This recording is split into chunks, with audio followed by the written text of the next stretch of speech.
Mbili kutoka kaunti ya Elgeyo Marakwet zimeachwa na majonzi baada ya miili ya wapendwa wao waliotekwa nyara kupatikana katika mpaka wa kaunti za Nakuru na Baringo. Na kama anavyotuarifu mwanahabari wetu Mike Chalo kutoka kaunti ya Nakuru, ni kwamba familia za wawili hao sasa zinalilia haki kutoka kwa serikali.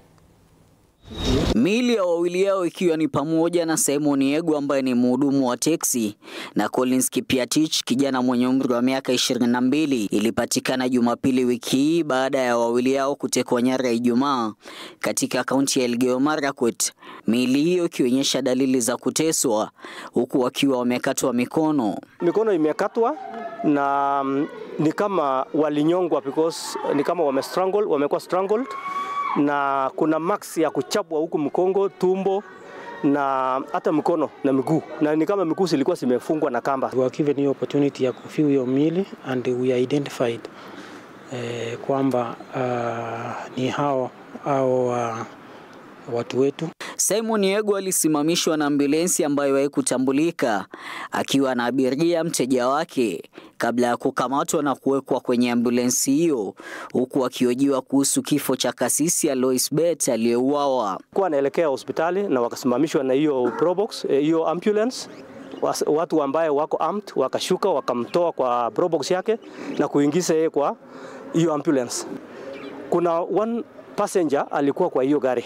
Huyo ndio alikuja kutupatia hiyo ripoti kwamba jamaa amechukuliwa. Huyu msichana anasema aliulizwa, do you know the people who killed the priest? Collins Kipiatich, kijana mwenye umri wa miaka 22, akikamatwa alipokuwa akipokea matibabu katika kituo cha afya cha Tot, kaunti ya Elgeyo Marakwet, huku waliomkamata kwa mara nyingine wakitumia ambulensi.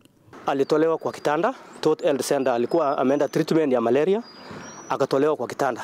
We are really saddened kama familia and we really hope something will need to be done. Kifaa cha GPS kilichokuwa katika gari la aina ya Probox lenye usajili wa KDS 186D na alilokuwa akitumia Yegu kilionyesha kuwa gari hilo liko karibu na makutano ya barabara ya Utaring na mtaa wa Babadogo jijini Nairobi. Ilikuwa na tracker na wametrack gari, imepatikana saa hii wamepark pale Babadogo.